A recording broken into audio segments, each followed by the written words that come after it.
চৰকাৰে এইটোৰ ওপৰত বহুত কাম কৰিছে ড্ৰাংক ড্ৰাইভিঙৰ ওপৰত নিচাযুক্ত অৱস্থাত গাড়ী চলোৱা এইটো আমি সকলোৱে জানো যে কিমান ডাঙৰ কাৰণ ৰিচাৰ্চত পোৱা গৈছে যে মদ খাই মানুহৰ ৰিফ্লেক্সটো এৰাউণ্ড 10 মিলিছেকেণ্ডছ দেৰি হৈ যায় আৰু সেইখিনিতে আমাৰ ৰিফ্লেক্সে আমাক বচাবলৈ যোনখিনি ইনহেৰেণ্ট আমাৰ যোনটো মেকানিজম আছে সেইটোক হেম্পাৰ কৰে সো সেই কথাটো বৰ জৰুৰী চৰকাৰে বহুত পদক্ষেপ লৈছে বাট মানুহে চৰকাৰৰ পৰা বাচিবৰ কাৰণে পুলিচৰ পৰা বাচিবৰ কাৰণে সেইটো কৰিব নালাগে নিজৰ এটা ফ্যামিলি ঘৰত থৈ গৈছে সেই কথাটো ভাবি ল'ব লাগে ৰোড ডিসিপ্লিন ৰেশ ড্ৰাইভিং গুৱাহাটী নিচিনা চহৰততো আপোনালোকে ডেইলি এইটো মানে বিচাৰিব নালাগে 5 মিনিট থিয় হৈ থাকিলে আপুনি দেখাই পাই থাকিব ৰং সাইড ওভাৰটেকিং হাকে ফুকে সোমাই দিয়া গাড়ী দুচকীয়া বাহন তাৰ ফলত এক্সিডেন্ট খুব কমনলি হয় ফলস যোনটো কওঁ পৰি প্ৰপাৰ গিয়াৰ নিপিন্ধা কৰি ওপৰৰ মহলাত কাম কৰা মিস্ত্ৰীসকল বা ঘৰৰ মালিকো হ'ব পাৰে তেনেকে তাৰ পৰা পৰে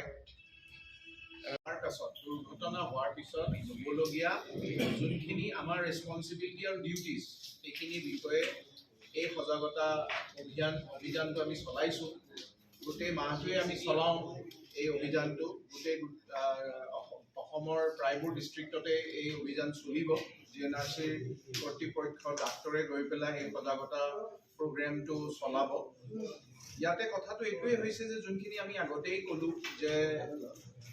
এক্সিডেন্ট কেনেকে বচাব পাৰি প্ৰিভেন্ট কৰিব পাৰি কি কৰিব লাগে আমি গাড়ী চলোৱাৰ সময়ত কি সাৱধানতা আমি অৱলম্বন কৰিব লাগে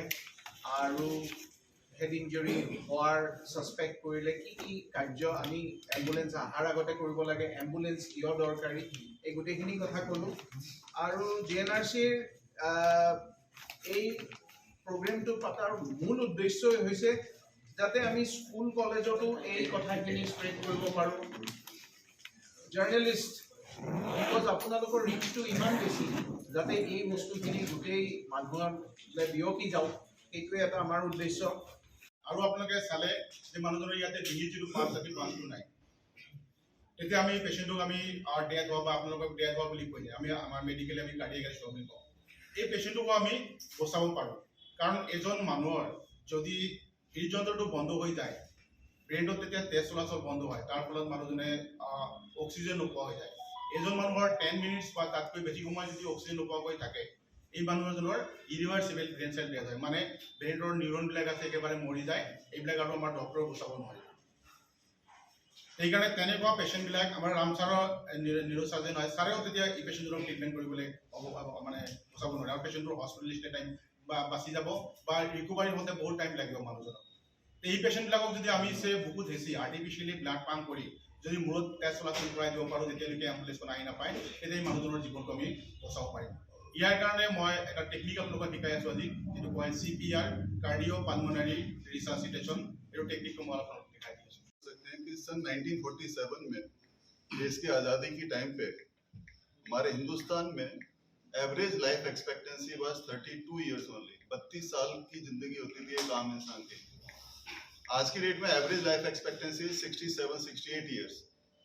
मेडिकल सुविधाएं इतनी ग्रो की हैं उसके बावजूद भी अगर हम ट्रॉमा की वजह से जाने गंवा रहे हैं तो बहुत सिग्निफिकेंट है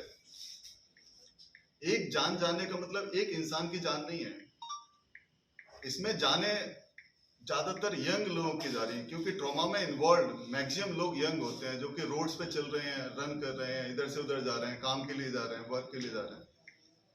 ज्यादातर लोग यंग हैं उनसे जुड़े हुए फैमिली हैं फाइनेंशियल डिपेंडेंस है घर का खर्चा उन्हीं से चल रहा है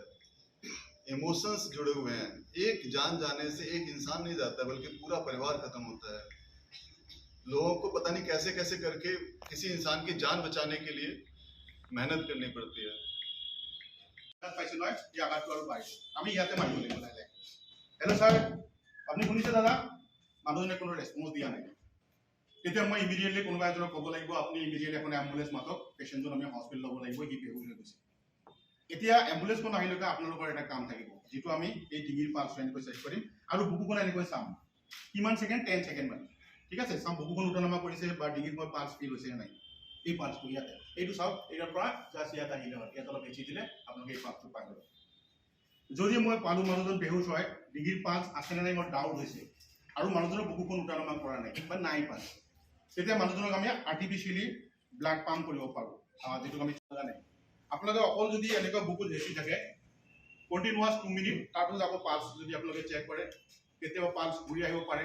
আহিলে মানুহজনক আপোনালোকে এনেকৈ লেফ্ট চাইড কাটি কৰি ৰাখিব তেতিয়ালৈকে এম্বুলেন্সখন আহি এই পেচেণ্টক লৈ গৈ যিটো এডভান্স কেয়াৰ আছে দি মানুহজনৰ জীৱনটো বচাব পাৰিব কিন্তু আমি যদি মানুহজনক CPR নকৰোঁ এনেকৈ পেলাই থৈ দিওঁ তেতিয়া এম্বুলেন্সখন আহোঁতে কমচে কম